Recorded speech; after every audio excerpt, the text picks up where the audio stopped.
don't do animals anymore, but that's still a great theme song. Good afternoon. Welcome to Monday night, 8 p.m. Eastern Time.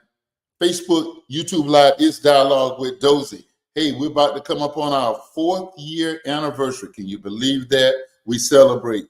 We're so appreciative to us, to GoGiga.com, GoGigaCreations.com. It brings us, makes us look good every Monday night. They took the program on early on from our inception, and we're so grateful. But we're grateful that you're here with us tonight. If you don't see it now, you tell your friends to catch it later if you don't catch us live. If you catch it live, you can contribute to the dialogue. We take your texts, we take your DMs, and we respond directly to you. Tonight, I have one of my good friends on. He's a frequent visitor to our friend, Reverend Dr. Reginald Terry, Memphis, Tennessee. Dr. Terry, how's it going tonight? Good, Brother Doze. It's a delight to see you, man. Thanks for the invite, and I'm humbled and both honored to be a participant in this exchange. Well, I'm humbled by our association. For you all who don't know, you like one of my best friends on all of creation, Reverend Reginald Terry is his brother, and that's how Reggie and I we came to meet, and it's been a dynamic association. I met his father, mother, and sisters and brothers. Just a great family association, and Lou and I talk throughout the night almost every day. So tonight we're going to talk about the relevance of the Black church in African American history in this country, and some of my research, I've seen a mixed bag and contemporary. You know, you hear all of the modern skeptics that throw question marks on what I think is a rich history and heritage. And just want to get your opening statements about where we are. Where we are. Just a short statement, and we're going to segue into some subjects in the area.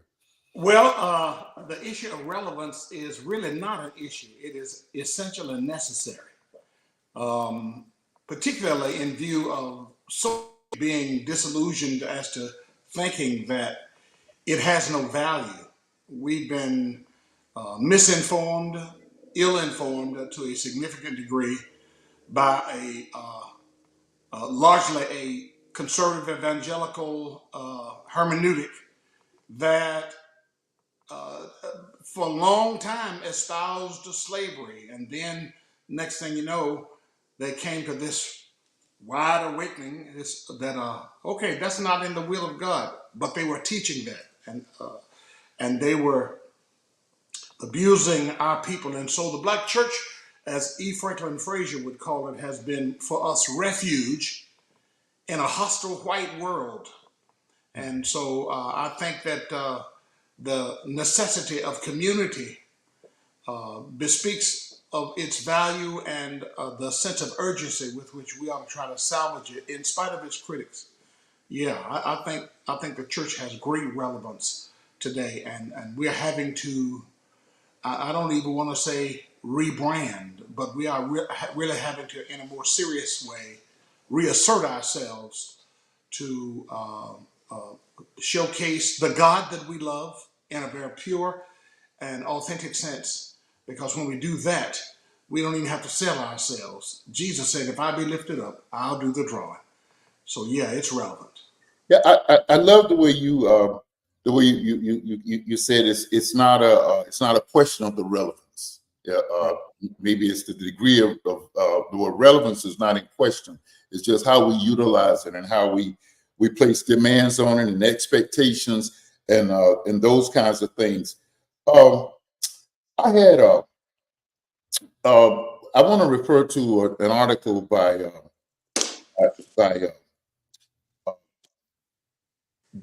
Gates. He wrote in the Harvard Chronicle, how the Black church saved Black America. And but he did pull this quote that asks a question that says, the importance of the role of the Black church at its best cannot be gainsaid in the history of the African American people, nor can it be underestimated. Yeah. And I think that's I asked the relevance of that statement in 2024, when there used to be, Reggie, there was a church on every corner in almost every major urban center, and they were packed on Sundays. And I just kind of wonder what has caused us to think that we don't need to be churched anymore. I wonder what is. Well, let me tell you I'm something. talking pre-pandemic, because I'm going to ask you a little later on about pre-pandemic. Some people would use the pandemic as the basis or the foundation for the what you might call the Exodus. But in truth, the Bible portrays, conveys, predicts that such would take place. But to a significant degree, we got into this competition as if we're trying to outdo whoever's around the corner. And when you have to introduce Showtime in the equation of authentic ministry, you got to always come up with a new game plan. And I don't think we're doing the fundamentals as critically, as committedly as we should. You know, people think that you can't have church if you don't have big screens and the headliners in the music department, et cetera, a nice facility. When you and me both know growing up, none of those things were even a remote possibility, but you could sense very authentically a real community within the context of that local congregation. And you had parents who had us on drugs. They drug us to Sunday school, drug us to church. And Yeah. so they would literally grab our ears to make sure that we were getting ready and in hustle mode to go and to have an experience with God. They didn't have it down pat. It wasn't perfect. Yeah. But you knew that they had our best interests at heart and that they were trying to instill within us some sense of responsible values to help us make a meaningful difference. To a significant degree now, church has assumed responsibility for values that really become the parents' responsibility to teach. Remember the Deuteronomistic Code said in number 6, I think, Moses said that God said to him to tell the people, teach these things to your children. Yes. And they dropped the responsibility of spiritual development and transformation in the laps of the church, and it's never been the church's job. The church's job is to really underscore godly values for people who understand and appreciate, who have a sense of a commitment to that Bible, God's word, and church becomes a corporate opportunity where we can congregate and share common values and love the same God, and still not as perfect people. We're trying to get better. I'm sorry. Wait, I'm sorry. No, I'm done. I want to talk about the corporate worship aspect in just a second. You talked about how our parents drug us to church. It was not anything. Well, back in the day when we were raised, our parents had to drug us. All they had to do was look at us, and we knew we moved. We moved when they said move. But it was an expectation of us. I mean, we expected to be there. It was not something, oh, here's Sunday morning, got to go to church. No, it was part of our schedule, just like getting up and going to school on Monday through Friday. When you became of age, going to football games on Friday nights, the church was just in us, and it was something that we did. Now, the more radical fringe of the civil rights movement, and I want to kind of chronicle through the ages of this history. But let's go back to the early days. Mother Emanuel, which suffered the horrific attack, was it 2016, I think? Right, in South Carolina. Yes. It has always been, it's called Mother Emanuel because it's always been the hub of civil rights activities. And one of the things I learned was that in the early 1920s, because of its work in the area of civil rights, that it was burned down by white supremacists or the Klan, and that Northerners came out of Boston, of all places, Boston, Massachusetts, and came back to rebuild what is now the current structure. And Northerners, primarily Black church people, came down and helped to rebuild because they knew it was essential to have a house of faith in the heart of the South in these turbulent times. And this was when we knew our place. This was before Jim Crow was prevalent in the 60s, civil rights and riots and so forth. But what I wanted to ask you is, how is it that we don't see? How is it that we translate to this younger generation that the house of God has always been the house of hope for us? How do Right. we teach that to them? Um, that's a big question. I contend that I'm gonna tell you again. I think it starts with family, because if family values, fundamental values, are not foundational, David wrote in the 11th Psalm at verse 3, if the foundations be destroyed, what can the righteous do? And sometimes we have neglected those foundational principles like honesty, morality, decency, integrity, responsibility, etc. I mean, there would, you wouldn't walk out of the house with your pants hanging halfway down your behind, or your shoes untied, or your hair unkempt, and talking in slang. My mom and daddy were both educated, college degree, both had masters, taught in public school sector. Street vernacular was not an option at our address. Mm, You were taught not to talk like white people, just to talk intelligently correctly. and Yes. fluidly and responsibly, and look people in the eye when you talk to them. To not be afraid. Whatever that translated into, you just did it. And I'm concerned that, as I've alluded already, that church has become performance art and not a transformative reality. So Reinhold Niebuhr's Christ in Culture, Christ over culture, the church has subjugated its role to let culture control the church. Is that what you're saying? The culture is a dominant factor in the church, as opposed to church transforming the culture. Is that what In, we in, morphed in some, into?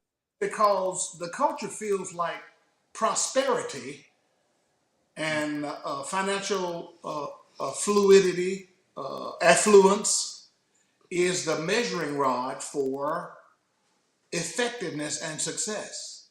And that's not necessarily true. In fact, it causes us, because there's some who are desperate right now in the aftermath of a COVID, to get people back in the house. And I'm not so sure that's where we really need to be. We should be in the house where we are raising our children. And listen, learning to worship at home, and I don't mean behind an iPad or a computer screen, but I'm talking about unplugging all these devices. And it's making persons in church in the pulpit emotionalize the pew, but they're failing to mobilize the pew. I thought about one of my favorite episodes of Bill Cosby. I just happened to catch it today. Some kind of way it came up on my phone. Someone sent me a clip. And it was that conversation that Bill and Claire were having with Vanessa when she came home from college after her first semester, saying she was engaged at 18 and a half, 19 years old. Dude's name's Dadness Bricky, and Bill told him at the table, hey, it's nothing personal. We just don't like you. And then he says, but he explained to him by way of this marvelous illustration.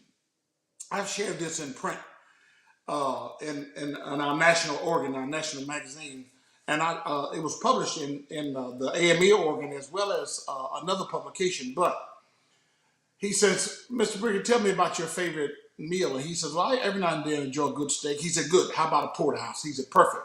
He starts describing it, well seasoned, onions and potatoes and the carrots, got that thing just like he liked it. He said, and then when I get ready to bring it to you, he said, what if I reached over on the garbage can, turned the lid upside down, put your steak on it, and gave it to you?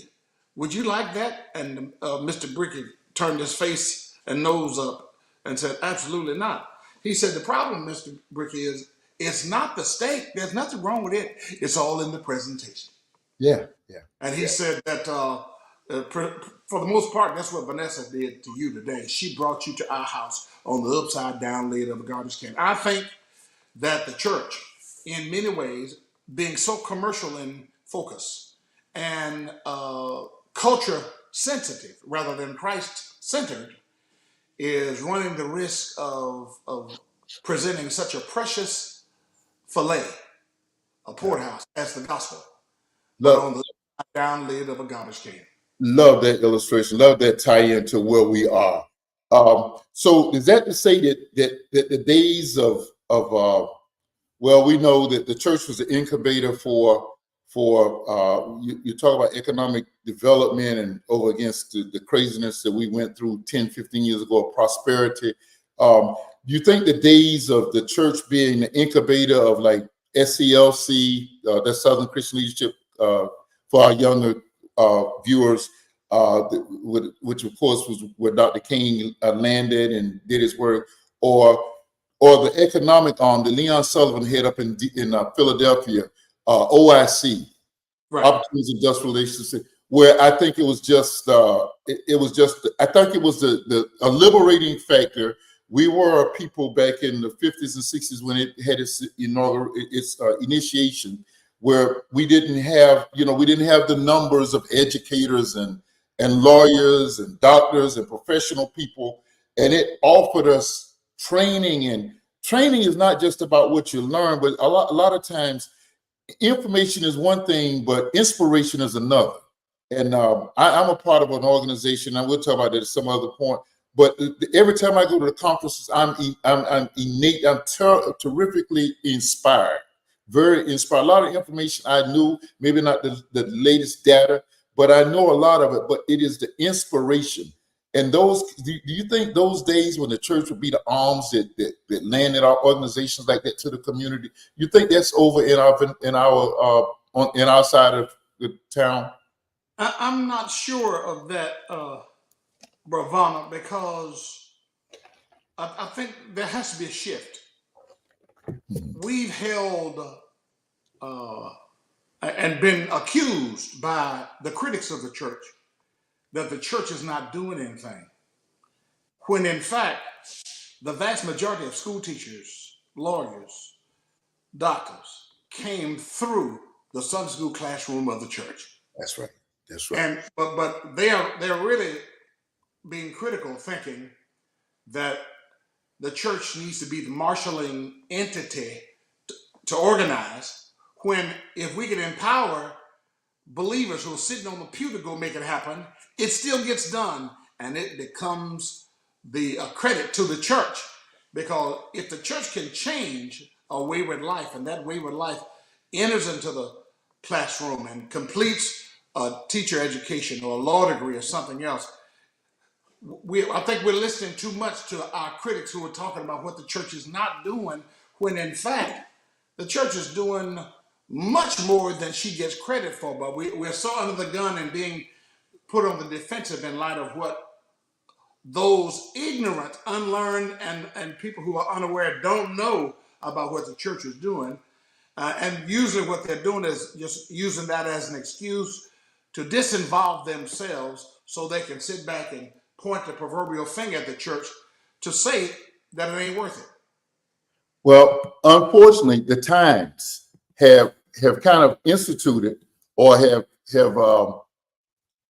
the time, particularly in our state now, and I'm sure it's kind of over the South, has kind of made it necessary that we go back to some things. For instance, our guest next week will be Pastor Rhonda Thomas, who's the executive director of Faith in Florida, and she initiated a Black History toolbox when this governor systematically pulled Black history out of the school curriculum.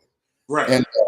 And it's not a curriculum that she has initiated. It is a toolbox which a community organization or a church or a club could pull pieces that are relevant for their age demographic or socioeconomic, whatever it may be. They select and do what's necessary. Now, one of the crazy things that came out of that is so Faith in Florida is a democracy fighting entity in the state of Florida, but it's called a confederate, and there's like 20 other confederates across the nation.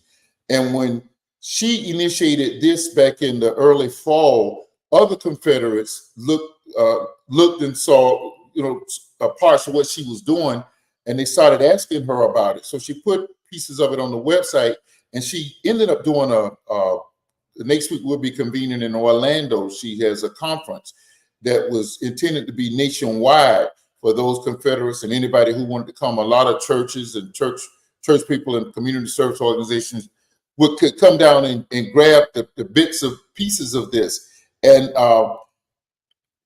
it was a little slow, but I think it was the timing of it. It was initiated in late November, and for next week, next February, the last of February, 1st March. She then turned to the Orange County, which is Orlando schools, and asked if she could get a day that students could be given a field day so that they could be given credit for their attendance that day and come and attend this conference. She has a youth entity to it. And after they investigated and they checked with Tallahassee, and Tallahassee sent a very stern mandate that, yes, but we'll have to preview your curriculum, all of your workshops, all of your material, and we will have to vet every presenter. And Pastor Rhonda just became all the more determined. She said, no, he, meaning DeSantis, will not determine what we teach our people in this state. And faith in Florida is faith-based, but it's not from a particular church. Mm-hmm. And I just wonder, our churches, thankfully, when I found out about it, because we were going when it first was brought on in November, that convened, I was out of the country. But when I got in, I said, well, I got a lot of brothers and sisters, church people, clergy and so forth, that'll be hungry to do this. And we were able to get a lot of people registered in a short period of time. Is that what we're going to have to do? These kinds of things with church-based and nonprofits, faith-based nonprofits, to keep our history relevant, but keep an arm in the church. Is that what it's going to take now in this invasive cultural shift that the arms of politics and government are doing in particularly these southern states? Is that could that be a revival for the church? That's what I'm getting at. Could that be a revival for the church getting more active socially in the civil rights arena? It's a relevant observation. I think you may be tapping into something. I think, too, you got to keep in mind that governors, like presidents, get terms. They only last for a season. And if you recall in the Bible, in Exodus 1, the Bible says, there arose to power a Pharaoh who knew not the God of Joseph. Yes. And we cannot become disenfranchised and disgusted because we're being further marginalized in a modernized way. So I think that it does bespeak of the church's need to revamp and reassert herself in creative ways. This past week, I was in attendance at a morning worship at a local church, and they paused in recognition of Black history, and they've been doing this every Sunday this month, with Black and white people there. I'm talking about looking at upward of 500 people and close to 1,000 in the second service, talking about the contributions that African Americans have made from that church community. And in this city, in Memphis, Tennessee, Memphis is arguably the most dangerous city in America being reported these days. But you got folks from this community like Dozie and others who have made significant strides to champion the cause of justice, who they highlighted this past Sunday, the Memphis 8, who were the first Black students, 8 of them, to go to formerly Memphis State University. And when they had orientation for them, it wasn't an orientation for the whole freshman class. It was just for those 8. Wow. To tell them where they could go, where they couldn't go, and that they had to be off campus by noon. Okay, and then while they had scholarships, some of them, they also were being told that they would not be able to eat in the cafeteria because they would need lunch since they were leaving the campus at 12. And these people, some who've gone on, worked in leadership in city government and worked as university professors and provosts, assistant provosts, the church took on the assignment because there You know, who was that? Remember that movie that came out years ago, said the hand that rocks the cradle rules the world? Right, right. It's not that the hand that holds the mic and the camera rules the world. And since we have our own platforms, much like some of these social media venues like TikTok and other things, we can put out what we want, man, and we've got to create those opportunities. It may work a little bit longer, but we've got to re-educate. We've got to reassert ourselves as the cultural center, the religious center, because I have a friend out of Indianapolis who's done this initiative, and he's going around the country, man, teaching from this premise. It's the title of his initiative: "The Bible is Black History." Amen. Dr. Amen. Theron Williams at the Mount Carmel Church in Indianapolis. I have his whole kit of all his materials sitting in here on my countertop. And the point is that when you look at the Bible, you're looking at a people. You know, Egypt is in Africa. Right. Okay, these were pretty much melanized folks, but somebody took it upon themselves to portray them as unmelanized, if that's such a term, melanated, the melanated people, unmelanated. And the bottom line is, but it captures everything about our history. That's And I believe the church has a wonderful platform to do that. And they ain't putting no muzzle on the church's mouth yet. And maybe God wants the church to do that. I can't say that he does. And then at the same time, if we can do that, when election time comes, we need to put somebody in there who ascribes to our values. Because just like it was made law that this will not be done, it can be made law that that decision can be undone. Help me, somebody. I want to pick up there with that toolbox when we come back after break. It's a very huge aspect of the church. Dr. Reginald Terry is our guest. Dialogue with Dozie. Bless you, man.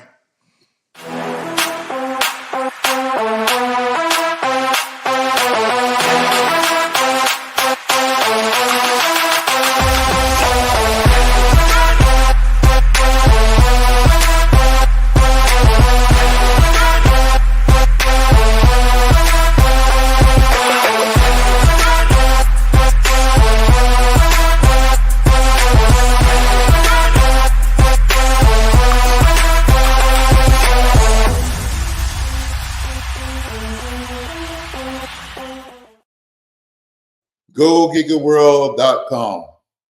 They'll make me look good. They'll make all of your virtual needs come true and come well. And they'll do it very sensibly for you. They handle your web design, anything that is device driven, anything that is web involved, they got you. Just contact them at GoGigaWorld.com. The toys and Miss Marquia, they'll take care of you. They're available right now, even as we speak. That's GoGigaWorld.com. Tonight in the Black History Spotlight, we want to spotlight a sister who is contemporary amongst us and is a mover and a shaker. She was born as Catherine Elizabeth Woods. We know her now as Kathy Hughes. Kathy Hughes is the second richest Black female in America behind, you know who, Lady Oprah Winfrey. She started as a DJ coming out of Howard University.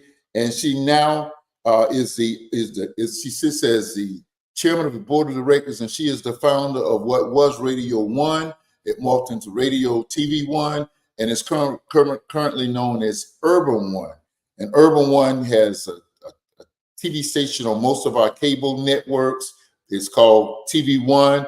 It shows all the retro shows. That's possibly where Dr. Terry, that clip was sent to him today from the old Cosby Show, because they're showing the old Cosby shows when other networks have taken it off and not playing it. She's continuing to show it, and I really appreciate that by her, because Dr. Cosby has contributed too much to our society to throw him away regardless of whatever.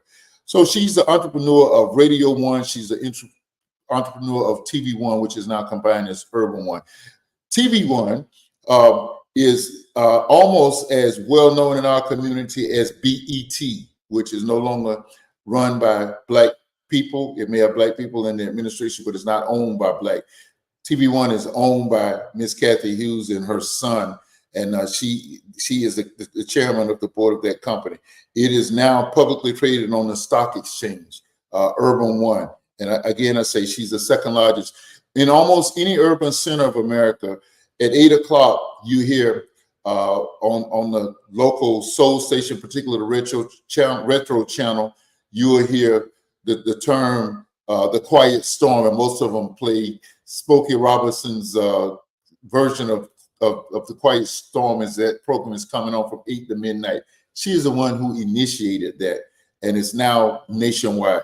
Kathy Hughes is a giant amongst us. She's to be revered and to be appreciated. She is among us now, and she is a mentor to many, to male and females, but certainly being in the communications industry, she's someone that we look to and we appreciate. So tonight, the dialogue salutes Miss Kathy Hughes, the founder, entrepreneur, and the executive owner and the chairman of the board of Urban One, which is the entity which contains TV1 and Radio One. We salute you, Miss Hughes. So we're back with Dr. Terry tonight, and we're talking about the Black church in regards to African American history. This being President's Day, thank you again for joining us. We really appreciate it. Don't take you for granted. This being President's Day, a group of scholars and historians came together and put together both liberal and conservative scholars came together and put together a survey of America's top 46 presidents. And guess where 45 lands? Please don't tell me number one. He's in the 46th position. Oh my. And this I wish I could give you, I looked for a particular, I thought it would be tied to a publication or a news source, but it just said scholars and historians, both liberal and so that's like the leading story. So here's my thing in context of our conversation on the church. We know where everything you've talked about tonight is that home values, the values that were reinforced as church through spirituality, the spiritual virtues of righteousness and holiness and those things. And America, of course, is formed on that. Well, it's formed on that. I'll just say that. There are Protestant denominations that are very conservative. And there's one thing to be conservative, but they blindly support this. They blindly support former President Trump. And it seems as though there is nothing that he can do that will turn their support for him. And they try to line up basically on the abortion issue. Now, some of us who are a little bit deeper thinking than that, we think, and we hope we're wrong, that these Protestant denominations, and I'll just call them the Southern Baptist Convention, which I have a lot of, God has got to deal with me a whole lot about them. I went to a Southern Baptist seminary, and I went there with a chip on my shoulder. I went there for reasons that more dealing with my pocketbook than anything, than my theology for sure. But I just have a hard time seeing how this man, and we don't elect presidents on their morals, but we don't elect presidents to be utter buffoons and discuss the craziness. Here's a man under 4 indictments. He's lost 2 recent lawsuits. The one is they could severely cripple him if he's honest about his economic fortune. How do you reconcile the church community supporting a person who lives that kind of way and who's really, these conservative denominations usually are highly right-wing and conservative and Republican, and those were always the ones that were patriotic. And now we have this affinity with Putin, who recently just Friday, as we know, basically killed Navalny over there. How is it that we can support these denominations? That's an enigma to me, that we as an African American community can ignore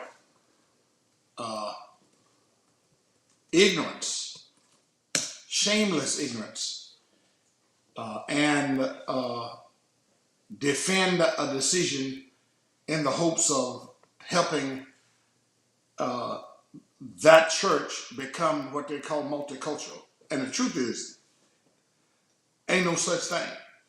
It may be interracial, but it ain't multicultural, because one culture's theology, one culture's music prevails.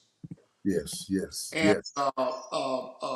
I saw a couple yesterday when I came out of the church. I asked them where they went to church. They told me this is a pretty much, several years ago, maybe about 40, close to 40 years ago, the Southern Baptist Convention began to markedly de-emphasize the Baptist part of their label to, in a very roundabout way, reach people because they were trying to get past the stigma of being Baptist, but they always kept on their marquee in very small letters at the bottom, SBC. So if it was West Side Church in Omaha, Nebraska, West Side Baptist Church, distinctly a Southern Baptist Church, the name said West Side Church, and you could see in small letters at the bottom, SBC. And so I don't know why we do that. I saw this couple and I told them, they told me where they went to church. And I said, really? And so I'm gonna dig and I'm gonna get in. I said, what's, and they said, well, we like this, blase, blase. I said, you look like a wonderful couple. I see you got a child here. I said, do you know there are young African-American boys and girls that need a living, visible, touchable witness and some evidence that it is possible to raise a family and to be successful, to go to school and to do the things you're doing. I said, and I don't think that there's a greater calling for me as a person of color to do that than to go and spend some time where I can feel good or feel better by being amongst people who say they like me, but they don't have my same values. They really, really don't. And so I don't know why we do that. We think, as they said when I was growing up, that the white man's ice is colder. And in fact, it is not. And I applaud the fact that you went to school where you did. I went to a predominantly white United Methodist college undergrad, but I determined when I went to pursue theological education that I wanted to, for my master's, I wanted to go to an HBCU. So that's why I chose Virginia Union. And I want to tell you something. There's no substitute for the camaraderie and the whole sense of community and the matter of identity with fellow suffering people. Yes. While we were there on campus going to school in a consortium with the Presbyterian School of Christian Education and the Richmond Union Theological Seminary of Richmond, while brothers was going to work the night shift and trying to make ends meet just to pay for seminary and take care of their families, the white guys was going to the mailbox because some church in the South was sending them a check. Yeah. Yeah. And all they had to do was concentrate their energies on getting an education. Yeah. I appreciate my HBCU experience, and I wouldn't trade anything for it. My mom and my daddy are products of what used to be AM&N College in Arkansas, now the University of Arkansas Pine Bluff, a SWAC school. So, my daddy was the president of his class and extended an invitation for Martin King to come to AM&N in 1958. That's awesome. So, as a trailblazer himself, I just think that as we started this conversation, we can't minimize the significance of the impact that the African American church has played on the history of this nation, period. Listen, Martin Luther King was a Baptist preacher, came out of Dexter Church in Mobile, Montgomery, to give up the pastorate to give leadership to this massive movement that continues to have an impact. We just lost his son here a few days ago, a few weeks ago. But the bottom line is, he's a product of the church. Yes. Yes. And can't nobody say the church ain't doing nothing. These are movers and shakers. When you get through, Barack Obama came out of the church. Yes, sir. He and his wife Michelle may have had some issues with Jeremiah Wright, who perhaps didn't censor himself to the extent that he should have.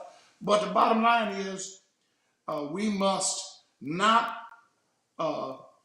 disrespect this bastion of hope that has kept us alive and that has blazed a trail that cannot be ignored.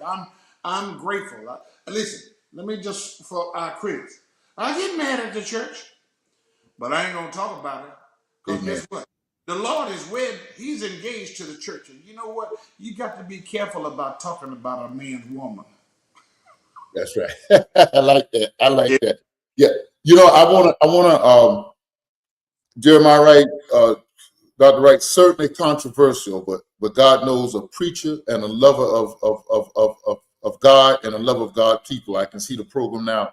Unashamedly Black and unashamedly Christian. Unapologetically, that's it. Unapologetically, that was my salvation in Sterling, going over to Chicago once a month to be church. You know, back in those days, the churches had a 1-hour radio broadcast, which gave them a national profile. And Jeremiah Wright's church was 6 to 7. And I would go there once a month and get that good sermon from him. Then I go to Clay Evans Church and jump around like somebody with no sense for an hour. Then I go to First Church of Deliverance from 11 to midnight. That's the genius of the Black church. We always knew how to get our voice out there and to be heard. We went into the break with you talking about how our heritage, how the heritage of biblical people, the skin color changed in America's portrayal of it. And I wanted to ask you, and this is kind of talking about all shoots of denominations, Hebrew Israelites, how right are they on that matter? Is that the lane that you were traveling on in that conversation? Not even close. Not even close. Because in a very real sense, they are misinformed because they're really about to establish themselves as a cult. Yes. And the way we looked at the Black Muslims back in the 60s. Right. And the problem is they haven't sat down to learn enough to understand the whole notion of redaction, criticism, syntax, the kinds of things that are essential for right interpretation of the Bible.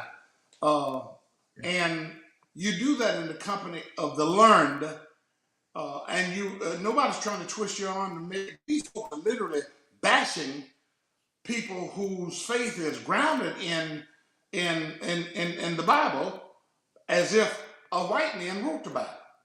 Yeah. And no, that's not true. But he did use his platform to assert a predominantly white hermeneutic to his advantage. Yes. I mean, think about it. Yes. Negroes couldn't go into the theater unless they sat into the balcony. And same thing at white churches early on. I can't think of his name at the moment.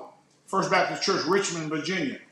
The white pastor concerned about missions took teams to Africa to share the gospel with some people over in Africa. But then when the Africans began to make their way and found their way to the United States, wanted to go to school, to pursue education, and then when they came to Richmond, the same white man who shared with them Jesus couldn't let them attend his church. Wow. Yeah. Yeah. And my point for saying that is that that to a significant degree, it was only at some point when it was found to be lucrative that Negroes' money spends too. Yes, sir. Yes, sir. And but it doesn't mean that they're validating our concerns, because in the white evangelical church and in most even non-denomination churches, which are really Baptist churches with a little bit more freedom, they just elder governed, if they're not charismatic, that is. But here's the point. They never talk about social issues as if social justice is not a biblical consideration. Yes, yes, How do you ignore that I will sit here, the Spirit of the Lord has empowered me to preach the gospel to the poor, to yes, set at liberty them that are captive, yes. to deliver those that are bruised, all those kinds of things. Those are very pivotal. And guess what? Those are not Jesus's words. 700 years prior to the Christ event transpiring, Isaiah proclaimed those words from the mouth of God Yes, yes. with a messianic hope That's that right. one would come and take this platform, and this would be the reins, the things behind which he would launch his argument. And I'm simply saying that it's almost as if while they don't want to talk about social issues, they want to keep abortion right on top. Okay? And I'm saying, I never will forget, you know this person, I'm not going to call her name, but a leading pastor in Houston, Texas, asked a leading pastor in the white Southern Baptist Convention to help him on this whole notion of apartheid and injustice in South Africa, because white presence was trying to have domination and control in a black nation. Okay? And the white man responded to him, well, I don't think we want to get involved in that because that's a social issue. Well, as fate would have it, the tides turned less than a year later, and the notion of paralegal gambling hit the battle. And so, trying to marshal the pastors, black and white, this same white pastor called this gentleman and said, of a major church, and said, hey, we need you to be on board with this because they're going to legalize gambling in our state if we don't. To which the brother said, you know what, Pastor? That sounds more like a social issue than it does a moral issue to me. I And like the white guy had to say, touche. He said, okay, I like that. I like that. that's You a know true. what? Before and I'm kind of like you after 2020. I don't know where we're going. I'm sitting back and watching God move. I'm going to be faithful to my charge as a pastor. But I saw in our experience, I saw a lot of younger couples going to the non-denominational church. Do you think do you think that's going to help revitalize the church life and our experience in the black experience in America, being free from those labels and those traditions and so forth? Well, I've said for years that denominationalism, if you look at the development of that word, that etymologically, just the language, denominational, if you took the M and the N in denominationalism, what you got is demon. I got you. Yeah, yeah. And the point is that denominationalism has become a tool of the devil to divide the body than to diversify it. I like that. And the point is that if long as your faith and practice is Christocentric, Yes, yes, and that means with Christ at the center. I know you know that. Uh, Method becomes secondary and really inconsequential. It's message that matters. amen. And I'm not mad at you if you're not being disruptive. If you want to run, dance, as long as you don't run into me. If you don't try to take the microphone because you're not programmed to speak in tongues or do whatever else to try to manipulate the people. I'm not concerned. I just want, I'm going to tell you what people I think literally are wanting today and what they need more than anything. They need an authentic encounter with God. Amen. When the people of God gather, and sadly, we've so programmed the church that you'll encounter the usher, the greeter, the deacon, the trustees. You'll encounter the preacher, the choir, the psalmist, who to a large degree are making the experience so horizontal that you could very well leave a gathering called church and never have a vertical encounter with the God of creation. And so I'm looking. I don't want to sound super spiritual and overly critical, but when I go to gather with the people of God, I'm going to have an encounter with God. Yes. I want to feel like that I've been able to sense His presence, His power, His person, and I want Him to speak to me because I want to leave there better than I did when I arrived. And I appreciate. Listen, I want to ask you this, and this clock is rapidly beating us upside the head. Right, I see it. Yeah, during this season, I was blessed. He's one of you, a resident of one of the fathers of your state, the Cecil Wayne and James Cone. Right. You talked about you quoted Jesus' quoting Isaiah's text about That's right. liberation. James Cone made the point that Jesus is always on the side of the oppressed, and so right. thus comes liberation theology. That's right. That is what that was one of the things that I probably wouldn't mind leaving Sterling, Illinois, to come to Fort Lauderdale, Florida, anyway. But it made put my running shoes on faster when Dr. Glover exposed me to all of the tools of liberation that the ministry. They had a school, and I know he had been doing that for a while when we were in Daytona together. That was a desire that he had, and this gave him a forum to do it. But he had what was tantamount to allowed you to achieve your first home, a community development corporation, and a human services agency. And those were the human services agency. That the Hallmark program was a tag program, Teen Alliance with the clergy, that gave juveniles, it prevented them from having a record by going through that program. And all of these are tools of technique of liberation that emanate from the Black church. And I don't think he was nationally known on the scene for he just retired. He's more known for his preaching, but I don't think people really fully realize that this ministry could have been one that people could have come to and actually just said a couple of, just like the pastor you talked about in Houston. In fact, we went out there to observe some of the ministries when I was on the staff at Mount Bethel. But I think the church, in particular in our experience, has a calling to be that tool of liberation on every aspect. Because how can you tell me about being spiritually involved and I'm so mired in the legal system that I can't catch a break? But if you got somebody that's helping me, you can get me there, or you can get the other church on the other side of the track is all evangelistic, but like you say, the social issues or helping a person through daily life, that's where they fall short. And I think it's incumbent upon our churches to never let that go. It was certainly my blessing to be in that setting and to be modeled by it.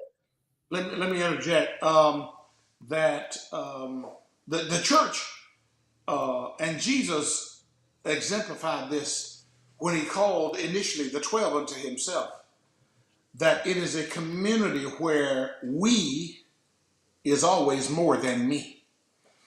In fact, he called them to himself 12, and the Bible says that those 12, Acts 17:5, turned the world upside down. Yes, sir. The fact that the Apostle Paul was on the scene and what he did as a trailblazer in his own right, it's why you and me are a part of the gospel story even to this very day.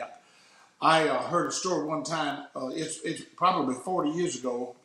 I remember that a pastor was in attendance at a pastor's retreat, and the facilitator was entertaining questions early on in the thing, and the pastor stood and began to complain with tears in his eyes about his failure as a father because his wife had died. He was raising an early teen, maybe 12-year-old son, and the boy was angry, frustrated, in trouble at school.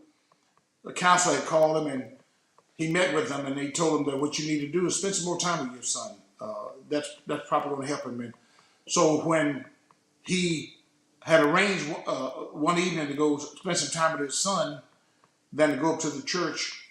By the time he got home, the boy had prepared a meal. The boy's excited. Phone rings when he's about to pray. Chairman of his deacon said, "Pastor, my wife just had a stroke. They're taking her to the hospital. Can you meet us there?" He apologizes to his son to go get his hat before he get out of the house.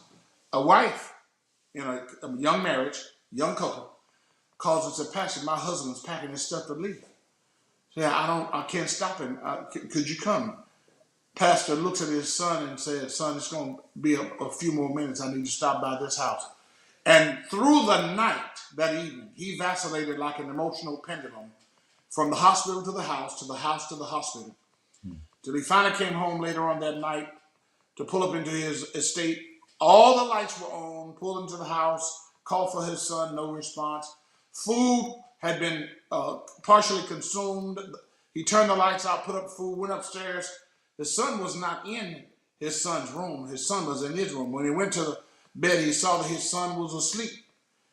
And as he pulled up the cover to let him make sure he was warm, he noticed that the boy's pillow was wet with tears. And as the man stood there to cry, to tell them how sadly he felt that he was failing as a father. Wow. The facilitator said, "Sir, I hate to be the bearer of bad news and I hate to bust your bubble, but your failure is not as a father." He said, "Your failure is as a pastor." Because if you're the only somebody that can go hold somebody's hand because their wife is sick, and you're the only somebody that you've equipped to go and intervene in the middle of a domestic dispute, he said, you ain't failing as no father. You're failing as a pastor. And I'm saying Jesus taught us from his own example that the acid test of effective leadership is not being the one man that can do the work of 10 men, is being the one man that can get 10 men to do the work. Yes. Pastor, the time has run up on us. We can have this conversation and go deeper in it, because I really would like to talk about the tenets of liberation theology. Would you come back to me a little later on in the year? I say every year we're not going to be defined by these 4 weeks, and I really want to carry this on. Yeah, but let's plan it, make yourself a note so we won't forget where we were, and I'd be happy to come back. Thank you for considering my commentary even worth you hearing, let alone your audience around Florida and the nation. Well, the reason I wanted my audience to hear you is because I've heard you and I know what God has deposited in you, and you're great with sharing that. So I thank you again. Bless you tonight, man. Yes, you and your family, man. Take care of yourself. Next week we're going to have Pastor Rhonda Thomas, and I'm negotiating to get one of our Florida politicians or recent politicians, and we're going to talk about the relevance of social justice, social action, and politics in America in the Black experience. We continue this dialogue during this month, talking about issues that are relevant to our existence. Dialogue with Dozie. We'll see you next Monday night. God bless. Thank you, Go Giga. We love you.